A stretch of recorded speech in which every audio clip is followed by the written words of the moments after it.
बिस्मिल्लाहिर्रहमानिर्रहीम। अस्सलामु अलैकुम वरहमतुल्लाहि वबरकातुहू। आबिद राजी चैनल की तरफ से आज मैं अपने दोस्तों को रसूलुल्लाह सल्लल्लाहु अलैहि वआलिहि वसल्लम का एक फरमान बताऊंगा। आप दोस्तों ने इसे गौर से सुनना है और इस पर अमल भी करना है।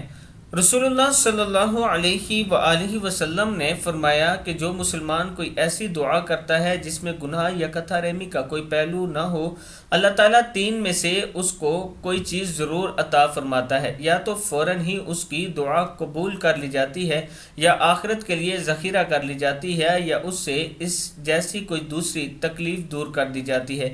सहाबा ने अर्ज़ की, इस तरह तो हम फिर बहुत कसरत किया करेंगे, यानी बहुत ज़्यादा कसरत से दुआ किया करेंगे।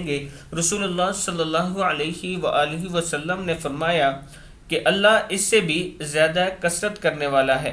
मैं अपने दोस्तों से गुजारिश करूंगा कि ज़रूर अल्लाह ताला से दुआ किया करें और ज़्यादा से ज़्यादा दुआ किया करें ताकि अल्लाह ताला आपकी दुआओं को कबूल फरमाए।